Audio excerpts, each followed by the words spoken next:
안녕하세요. 결혼생활 4년 만에 남편과 이혼한 30대 여성입니다. 인정하고 싶지 않지만 아까운 청춘을 남편 같은 사람을 만나서 참으로 부질없이 보낸 것 같아요. 물론 눈에 넣어도 아프지 않을 우리 딸을 생각하면 엄마로서 이런 말을 한다는 게 미안하지만 처음부터 남편을 만나지 않았다면 우리 딸도 이렇게 이혼 가정이니 편모 가정이니 그런 소리 들으며 자랄 필요도 없었을 텐데 그래서 더 미안한 마음만 드네요. 솔직히 이혼을 결심하기까지 그 과정이 쉽지만은 않았습니다.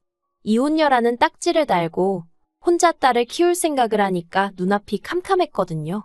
남편한테서 양육비나 제때 받을 수 있을지 그것도 걱정이었고요.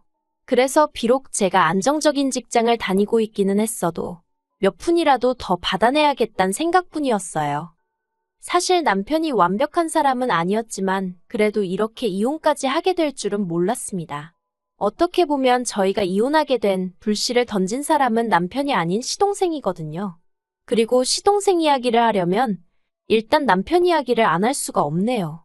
제가 남편하고 처음 만났을 당시 저는 32로 저 하나 아껴주고 가정에 책임감이 있는 그런 남자를 만나 결혼하고 싶었어요. 그리고 제 눈에는 남편이 딱 그런 사람으로 보였습니다. 비록 모아둔 돈은 많이 없었지만 시어머니와 시동생들에게 다정한 아들이자 오빠였고 듬직한 가장 노릇을 하는 사람이었으니 자기 가정이 생겨도 최선을 다하겠구나 싶었달까요. 그런데 지금에서야 생각해보면 헛똑똑이도 그런 헛똑똑이가 없었네요. 남의 집 기둥뿌리는 뽑아오는 게 아닌데 그걸 뽑아왔으니까요. 남편은 이남일녀 중 장남으로 경제적으로 녹록치 않은 집안에서 자랐다고 들었습니다. 시아버지라고 불러도 될지 모르겠는 게 남편은 늘 그 사람이라고 칭하거든요. 아무튼 그러니까 남편의 친아버지는 남편이 초등학교에 들어가던 시기에 술집 여자랑 눈이 맞아 집을 나갔답니다. 그리고 이후로 소식 한번 전하지 않다가 남편이 고등학교를 졸업하고 한참 현장에서 일하던 시기에 죽었다고 연락이 왔대요. 하지만 남편이나 시어머니는 원망이 컸고 시동생이랑 신우는 그런 아버지에 대한 기억이 거의 없었다고요.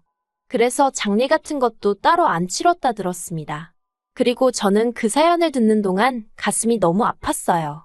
어떤 이유건 간에 집안에 가장 자리가 비어 있었으니 시어머니 혼자서 자식 셋을 건사하기가 쉽지는 않으셨겠구나 싶었으니까요. 그래서 저는 진심으로 시어머니나 시댁 식구들에게 잘해주고 싶었습니다. 저는 남편과 달리 경제적으로 유복하진 않아도 화목한 가정에서 사랑을 받으며 자랐기 때문에 남편이나 시댁 식구들에게도 저와 같은 추억을 만들어주고 싶었달까요. 그래서 다른 사람들이 어려운 가정 형편에서 자란 남자와 결혼하면 같이 고생이라고 조언을 해줄 때도 솔직히 그다지 귀담아 듣지 않았습니다. 돌이켜 생각해보면 정말로 제가 어리석었던 거지요. 아무튼 그렇게 시어머니가 혼자 자식 셋을 키우셨는데 문제는 자식 셋을 너무 달리 대하셨다는 거예요. 일단 신우는 막내임에도 불구하고 딸이라서 그런 건지 솔직히 시어머니 속을 누가 알겠습니까만 어쨌든 차별을 엄청나게 당했던 모양이에요. 그래서 고등학교 졸업하자마자 독립하고 이후로 저희 남편하고만 간간히 연락하고 지내지 시어머니하고는 정말 남보다도 못한 사이로 지내고 있어요. 그리고 제 이혼의 시발점인 시동생에 대해서 이야기를 해보자면요. 대학 등록금부터 시작해서 자취비용은 물론이고 생활비에 졸업하고 취업한답시고 허비한 2년까지 전부 모조리 다 시어머니한테 받아 쓴 한심하고 철없는 인간입니다. 그리고 이걸 제가 어떻게 알게 되었냐면 시동생이 자기 입으로 자기는 그때까지 아르바이트 한 번 안 해봤다면서 무슨 자랑하듯 이야기를 했기 때문이지요. 그리고 시어머니가 당신 돈으로 당신 아들한테 해주신 건데 제가 열 올릴 입장은 못 되잖아요. 그래서 그냥 그랬냐. 시어머니가 고생을 많이 하셨겠다고 돌려서 한마디 하고 말았는데 그나마 그것도 제가 무슨 뜻으로 했는지 눈치채질 못하더군요. 하지만 제가 정말 어이가 없고 시쳇말로 환장하겠다 싶었던 건 그 이후에 있었던 일입니다. 사실 남편이 저에게 프로포즈를 했을 당시 모아둔 돈이 3천만 원 남짓밖에 없는 걸 알고는 꽤나 실망을 했었거든요. 하지만 이내 남편이 자기가 아무래도 장남이고 하다 보니 여러 가지로 신경 쓸 일이 많았다고 말하길래 그래도 사람이 솔직하고 가족을 위해 희생을 많이 했구나 싶대요. 그래서 그런 거라면 내가 이해해줘야 한다고 생각했습니다. 막말로 자기 가족을 모른 채 하고 자기 배만 불리는 사람보다는 100배 1000배 낫다고 생각했으니까요. 그런데 알고 보니까 돈을 못 모은 이유가 시어머니 사시는데 생활비를 보태드린 것뿐만 아니라 시동생이 출퇴근하는데 차가 필요하다고 해서 차를 사줬었다는 거예요. 정작 저랑 한참 연애하던 당시에도 남편은 차가 없었는데 말이지요. 게다가 그게 다가 아니었습니다. 시동생이 아침 저녁으로 운전하는 게 피곤하다고 얼마 안가 자취를 하겠다고 나왔는데 시어머니가 저희 남편더러 그 자취방 보증금을 해주라고 하셨다는 거예요. 그리고 바보 같은 남편은 자취방 보증금은 계약이 끝나면 돌려받을 돈이니까 괜찮다고 생각해서 해줬다대요. 이런 내막을 알고 나니까 젊어서부터 고생 많이 하신 불쌍한 시어머니라고 생각해서 저희 결혼할 때 단돈 100만 원도 안 보태주셨어도 불만 같은 거 전혀 없었는데 갑자기 대학도 못 간 아들이 새벽부터 밤늦게까지 현장에서 벌어온 돈 등골까지 빼다가 작은 아들한테 몰아주신 속도 없는 시어머니로 보이기 시작했고 그러니 괜히 원망스럽고 그렇더라고요. 그런데 이런 제 속내를 알 리가 없으셨던 시어머니는 저에게 여러 가지로 기대하시는 바가 많으신 눈치였어요. 그리고 저는 결국 그래, 시어머니도 당신 나름의 사정이 있으시겠지 생각하고 기왕 한 가족이 되었으니 내 할 도리는 하면서 잘해야겠단 마음으로 시간이 날 때마다 그때그때 사정에 맞게 최선을 다해 챙겨드렸습니다. 이건 시어머니도 인정하시는 바이고 남편도 몇 차례나 저에게 고맙다고 말했을 정도니까 저만의 착각이 아니에요. 몇 가지 일례로 신혼 때 남편이 없는데도 무턱대고 저희 집에 오셔서 주무시고 가시겠다 하셨을 때도 자식들 다 내보내고 나니 외로우셔서 저러신가 보다고 그래서 싫다 좋다군 소리 없이 며칠이고 방 하나 내드렸고요. 연락도 없이 친구분들 모시고 오셔서는 여기가 당신 큰아들 집이라며 저한테 차상 좀 내오라 과일 좀 깎아라 하실 때도 시어머니 기 살려드린다 생각하면 이까진 일이 대수냐 싶어서 내내하고 시키는 대로 해드렸어요. 그리고 이후로도 생신이며 명절이면 없는 살림에 빠듯한 생활비 쪽에서 여행도 모시고 다니고 그 맏며느리 자리가 뭐라고 그래도 어디 가서 시어머니가 아들 며느리 이야기할 때 부끄럽지 마시라고 나름대로 최선을 다해서 모셨네요. 그런데 얼마 전 남편 생일이라 온 가족이 모인 자리에서 시어머니가 잠깐 자리를 비우셨을 때였어요. 시동생이 저더러 이제 자기도 돈 좀 벌고 하니까 시어머니 앞으로 경차라도 한 대 뽑아드릴까 생각 중이랍니다. 아무리 경차라고 해도 한두 푼 드는 게 아닐 텐데 대단하네 싶어서 그러냐고 잘 생각했다고 그랬어요. 그런데 시동생이 자꾸 저 아닌 제 남편 눈치를 살피는 것 같아서 무슨 꿍꿍이가 있나 싶더라고요. 그래서 식사가 끝나고 가족들이 다 각자 자리를 일어선 후에 제가 남편더러 아까 시동생이 눈치를 주는 것 같던데 뭐였냐고 물었네요. 이때만 해도 솔직히 분위기도 나쁘지 않았고 저도 남편한테 장난처럼 떠보듯이 물어본 거였어요. 그런데 남편이 신경질적으로 시동생이 경차해준다는 게 저희더러 같이 하자고 그런 거랍니다. 자기 반 저희 반에서 해드리자는 거였다나요. 어이가 없어서 그걸 왜 우리가 보태냐고 물었어요. 경차나마나 어머님 돈으로 이제껏 놀고 먹고 공부까지 다 한 게 누군데 그 덕으로 취직까지 했으면 자기나 조용히 알아서 선물을 하던지 하면 되지. 왜 우리더러 반을 보태라고 하느냐고 안 된다고 했습니다. 그리고 막말로 내가 사드리면 사드렸지. 시동생 효도하는데 무슨 좋은 일 시킨다고 꼽살이 껴서 반 보태고. 그렇게는 하기 싫다고 했지요. 그러자 남편도 제 눈치를 쓱 보더니 알겠답니다. 그리고는 그냥 그렇게 말이 나온 건데 저더러 뭘 그렇게 예민하게 받아들이냐면서 오히려 저한테 핀잔을 주대요. 이후로도 잠들 때까지 어이가 없었지만 그래도 이렇게 얘기가 끝났다 싶어서 저도 더는 왈가왈부하지 않았어요. 그런데 이틀이나 지났나 남편이 저더러 얘기 좀 하잡니다. 그래도 함께한 시간이 있는데 목소리만 들어도 얼굴만 봐도 대충 딱 느낌이 오더라고요. 그리고 아니나 다를까 남편이 한다는 말이 자기가 곰곰이 생각해봤는데 시동생이 효도할 때 같이 하는 게 뭐가 어떻냐입니다. 막말로 우리가 차를 사드릴 형편이 되는 것도 아닌데 이참에 같이 효도하면 오히려 좋은 거 아니냐대요. 그래서 제가 그러니까 왜 이 시점에 뜬금없이 어머님한테 차를 사드려야 하는 거냐고 따졌어요. 그랬더니 그 연세 되도록 자기 차 한 대 못 가져본 사람이 저희 시어머니밖에 없을 거라면서 저더러 시어머니가 지하철 타고 버스 타고 아들네 오는 걸 보면 가슴 아프고 그러지 않냐입니다.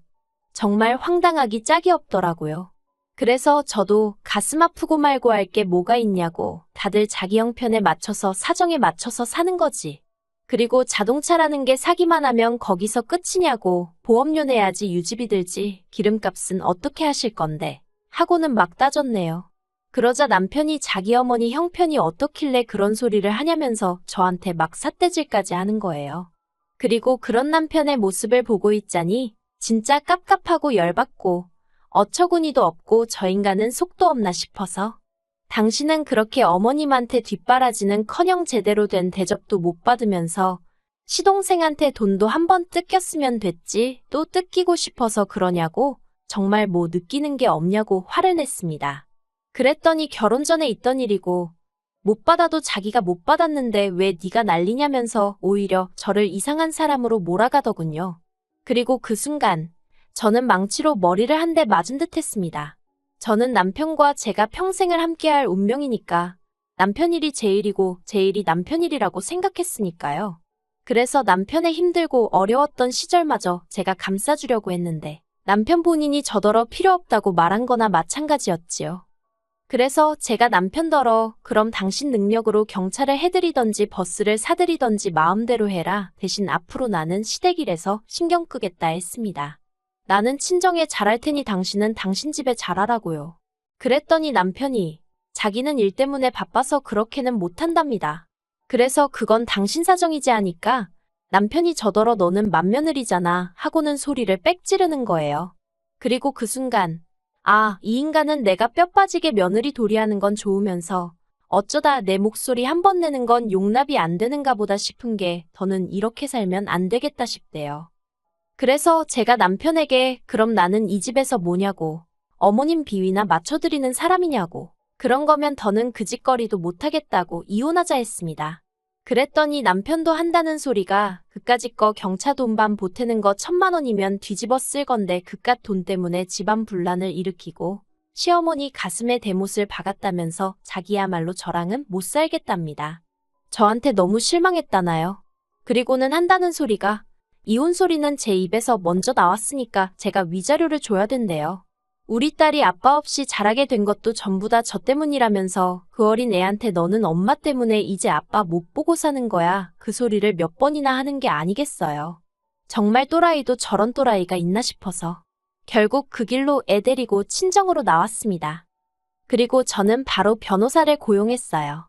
정말 다행인 게 제가 벌어오는 돈으로 아파트 대출 갚고 적금 들고 비교적 굵직굵직한 일들을 처리했고 남편 월급으로는 각종 공과금이며 생활비로 다 사라져버렸거든요. 남편이 세금이 어쩌고 하면서 먼저 그렇게 하자고 해서 그대로 따라준 건데 그게 저에게 도움이 될 줄 누가 알았겠어요? 덕분에 온통 귀찮은 자비는 남편이 도맡아 정리해야 하는 상황이 되었더라고요. 그 꼴을 보는데 얼마나 고소하던지. 그리고 결론부터 말하자면 결혼 생활 기간이 4년이라서 많이는 아니지만 그래도 위자료 500 받아냈습니다. 그리고 아이 양육비는 남편이란 작자하는 꼬락서니를 봤을 때 절대로 매달 받아낼 수 있을 것 같지가 않더라고요. 그래서 아파트 대출이 많이 남아있긴 했지만 그래도 양육비를 일시에 받는 셈치고 아파트를 제가 갖기로 하고 이혼했어요. 솔직히 부동산의 어두운 남편은 이 아파트가 얼마나 가치가 있는지 모르니 당장 매달 양육비니 뭐니 안 나간다 생각하니까 좋았나 봐요. 제가 먼저 이렇게 하자 하니까 오히려 저를 바보 취급하면서 좋다고 사인하더라고요. 저렇게 어리석고 셈의 어두운 사람인 줄 모르고 그저 순하고 착하고 가족애가 넘친다고 좋아했던 제가 머저리였네요. 그리고 마침내 법적으로 남남이 되기 며칠 전 어머님께 전화가 걸려왔었어요. 어머님은 그래도 여자가 남자 없으면 고생이라고 저더러 참고 살라셨지만 제가 막말로 친정이 없는 것도 아니고 그렇다고 직업이 없는 것도 아니고 뭐 한다고 정신 빠진 인간 뒤치다꺼리나 해가면서 돈 벌고 애 키우며 살겠습니까? 어머님께 이런 전화도 이제 하지 마시라 불편하다 정중히 말씀드렸네요. 수화기 너머로 어머님 우시는 소리를 들으니까 마음이 편치 않았지만 남편 말대로 제 어머니도 아니고 남인데 뭐 그런 것까지 제가 신경을 쓰나 싶어서 제가 먼저 전화 끊었어요. 솔직히 저는 똥 밟은 거고요. 남편은 지발로 복을 걷어찼다고 생각해요. 이제 남편이란 작자는 보나마나 다시 매일같이 죽어라 돈 벌어서 남 좋은 일이나 시키며 살겠지요. 지 복대로 사는 거라 하니 제가 뭐 해줄 말이 없네요. 저는요? 저는 이제 인생 2막을 시작해보려고 합니다. 똥 한 번 밟아봤는데 설마 2번 밟겠어요? 조심 또 조심하면서 살아보려고요. 그러면 좋은 날이 오겠지요.